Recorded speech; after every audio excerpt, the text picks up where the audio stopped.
안녕하십니까. 세상 읽어주는 남자 이상훈입니다. 이 시간에는 5G 시스템 온칩과 관련한 중국의 성취, 이걸 어떻게 봐야 되는지에 대해서 말씀드리겠습니다. 어제 방송 드렸었는데요.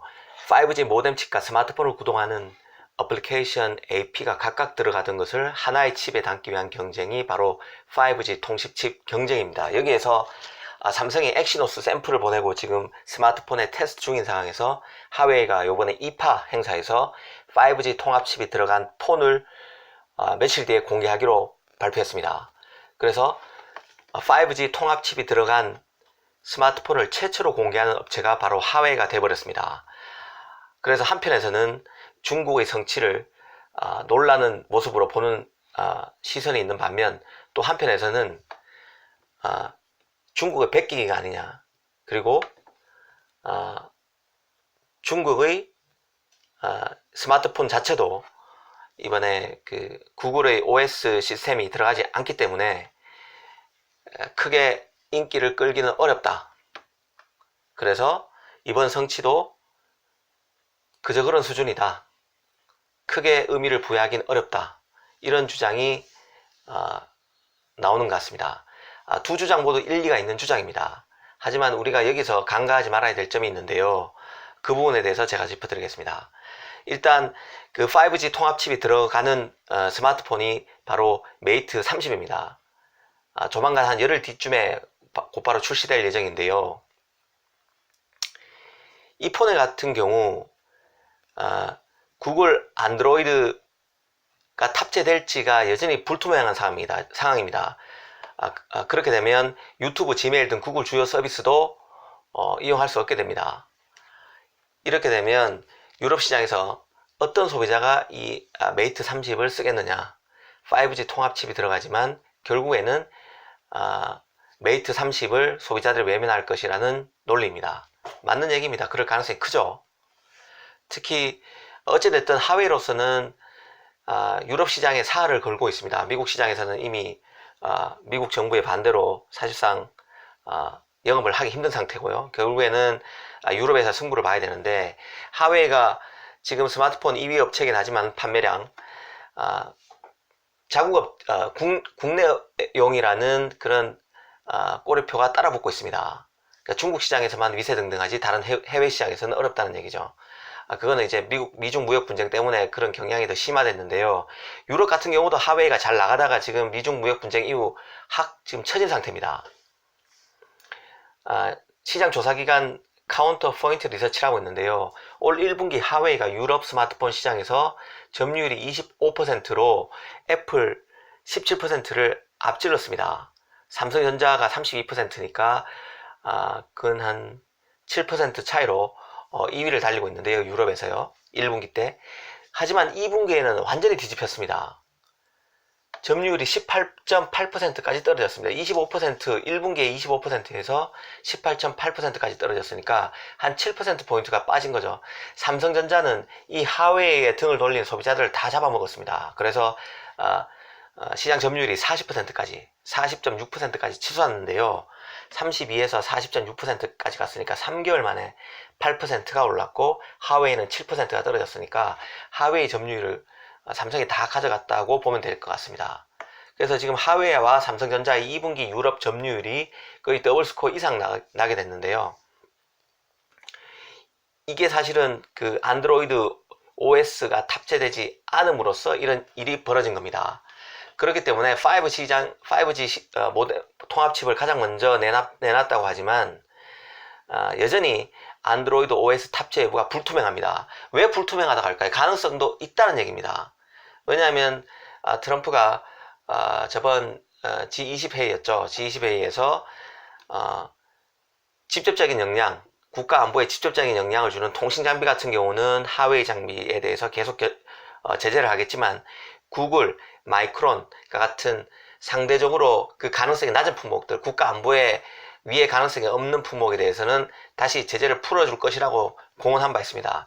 그러다 보니까 이 구글의 OS도 풀릴 가능성도 낮긴 하지만, 현재로서 낮긴 하지만 있습니다. 그러다 보니까 이제 계속 탑재가 안 된다, 이렇게 확정적으로 기사가 나오는 것이 아니라 탑재 여부가 불투명하다고 지금 나오고 있습니다. 그러다 보니까 이 5G 통합칩이 최초로 들어간 스마트폰 발표에 대해서도 의미를 축소하는 견해가 적지 않은데요.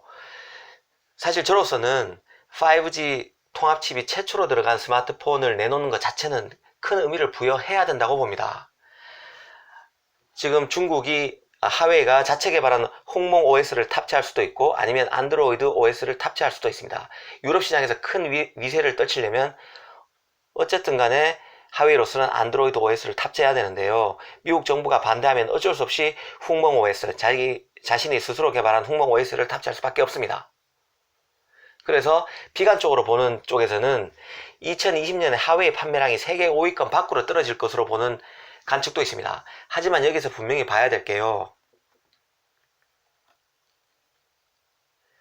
트럼프의 입장입니다. 트럼프가 이미 무역 분쟁으로 미국 경제가 지금 상당히 안 좋아지는 상황이죠. 여기에다가 국내 기업들, 그러니까 애플, 저번에 팀쿡 CEO도 읍소를 한 적이 있습니다. 삼성은 관세를 매기지 않아서 미국과의 경쟁에서 애플이 쉽지 않다고 읍소를 했었죠. 그리고 구글, 퀄컴 이와 같은 업체들이 지금 지속적으로 트럼프의 구원의 메시지를 보내고 있는 상황입니다. 로비 등을 통해서요. 계속 미중 무역 분쟁에 나설 경우에 우리가 어려워진다. 왜 자국 업체가 힘들어지는 것을 방치하느냐. 하웨이의 경우 통신 장비에서 국가 안보가 유출되는 위험이 있다면 이 반도체 칩이나 구글의 OS 시스템 같은 경우에서는 큰 문제가 없는데 왜 우리까지 도매급으로 하웨이와의 거래를 막고 있느냐는 원성이 자자한 상황입니다. 그리고 미국 경제가 어려워지고 있는 상황인 만큼 트럼프가 계속 하웨이의 스마트폰에 구글 OS가 들어가지 않도록 견제를 할지 안 할지는 사실 불투명합니다. 이것을 빼더라도 지금 하웨이가 어려운 가운데 이 정도 5G 통합칩을 가장 먼저 스마트폰에 구현했다는 사실 자체를 폄하해서는 안 될 것 같습니다. 미중 무역 가운데 큰 성취를 한 것은 맞는 것이죠. 지금 메모리 반도체 같은 경우도요. 미국이 반도체 장비를 아예 금수 조치 내린 가운데에서도 지금 계속 그 64단 낸드를 양산했다는 소식이 나오고 있는 상황입니다. 물론 그 말을 절대적으로 믿긴 어렵습니다. 중국의 행태를 봤을 때. 하지만 한편으로는 중국이 미국과의 극심한 경쟁 속에서도 유럽, 일본 등과 암암리에 협력을 하면서 지금 반도체 분야에서 실력을 키워가고 있는 것은 틀림없는 사실이고요. 반도체 설계 부분 같은 경우에서는 AI 같은 경우는 이미 설계 쪽에서도 세계 1위가 지금 중국입니다. 이런 상황에서 통신칩 같은 경우도 일정 부분 이미 그 기술력이 상당 부분 올라왔다고 최정상선까지 올라왔다는 얘기를 하는 전문가들도 많습니다. 이런 거를 감안하면 중국이 어려운 가운데서도 바짝 분발해서 열심히 하고 있는 것은 인정받아야 되고 그 성취도 인정할 필요가 있다는 생각입니다. 그리고 중국 백기기 논란도 이렇게 볼 필요가 있을 것 같습니다. 사실 후발주자는 선발주자의 그 제품을 어느 정도 베낄 수밖에 없습니다. 우리나라도 반도체가 발전하는 과정에서 일본 제품을 사실상 어깨너머로 다 배워서 지금까지 성취를 이뤄낸 거죠. 지금 정도의 성취를 이뤄낸 겁니다. 일본을 뛰어넘은 거죠. 더구나 중국 같은 경우는 강대국입니다. 중국이 어느 정도 우리 제품을 카피했는지는 모르겠습니다만 실제로 많이 카피를 하고 우리나라 엔지니어도 스카우트해서 그런 시도를 하고 있죠. 하지만 이거를 전적으로 문제 삼기도 쉽지 않은 상황입니다. 현실적으로요. 중국이 최대 시장이기도 하거니와 중국이 우리가 고지고대로 여기에 반발했을 경우 중국이 다른 식의 페널티를 줄 수도 있기 때문에 WTO 소송 제기가 능사가 아니란 얘기죠.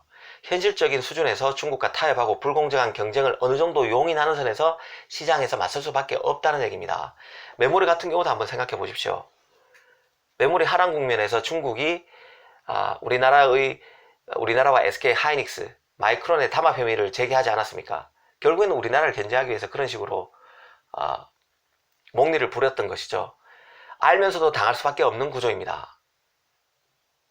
그런 만큼 지금 하웨이 성취에 대해서는 바짝 경계하고 우리로서는 더욱 초격차를 유지하기 위해서 분발해야 되는 상황입니다. 또 한 가지 얘기하고 싶은 게 LG 디스플레이 공장에서 이번에 그 고순도 불화수소를 전면 국산화했다는 소식이 나왔는데요. 이 같은 경우도요, 사실 양날의 칼입니다. 디스플레이 공정 같은 경우는 사실은 불화수소 중에서도 고순도 불화수소라고는 하기 힘든데요. 반도체 정도의 최첨단 공정은 아니기 때문입니다. 분명 일본과의 수출 규제를 둘러싼 갈등은 우리나라 중소기업의 실력을 키울 수 있는, 성장을 유인할 수 있는 좋은 기회이기도 합니다. 하지만 글로벌 밸류체인 파괴에 따른 기회비용이 큰 것도 사실입니다. 그리고 소재 국산화 전략 같은 경우도 핵심 소재 개발이 아니라 당장 일본 소재 공급에 막힌 부분에 급급할 수밖에 없는 문제점이 생깁니다. 이런 모순 사이에서 절충점을 잘 찾아야 됩니다. 일단은 일본과의 문제 해결에 더 적극적으로 나서야 합니다. 지금 한국이 5G 통신 칩 경쟁에서 중국에 이번에 뒤진 것도 일본과 이런 평지 풍파가 영향을 준 게 틀림없다고 저는 보고 있습니다. 이런 문제 해결하기 급급하다 보니까 엔지니어가 자기 업무에 아무래도 집중하기가 어려운 환경일 수 있습니다. 그리고 지금 문재인 정부 들어서 대기업과 정부 간의 갈등도 여러 가지 많죠. 이재용 부회장 같은 경우에는 대기업의 소송이 대기업의 판결로 파기환송돼서 다시 2심이 연내에 열리게 됩니다. 이런 문제 같은 경우, 이런 문제들 때문에 우리 국내 기업이 기업의 비즈니스 본연에 집중하기 힘든 상황이고, 이런 문제를 틈타서 중국이 후발주자로서 미국의 견제라는 어려운 난관을 뚫고 성과를 내고 있다고 봐야 될 것 같습니다. 중국을 애써 폄하하기보다는 중국의 치고 올라오는 속도를 경계하고 우리가 바짝 분발하지 않는 이상 반도체 패권도 중국으로 넘어갈 우려가 있는 것입니다. 메모리는 당장 큰 문제는 없을 겁니다. 하지만 지금 같은 반도체 설계 분야, 그 다음에 파운드리, 이런 부분에서는 중국이 틀림없이 국내 경쟁업체들, 국내 선도업체들을 위협하는 수준까지 올라올 수 있는 만큼 바짝 경계하고 분발해야 될 것 같습니다. 감사합니다.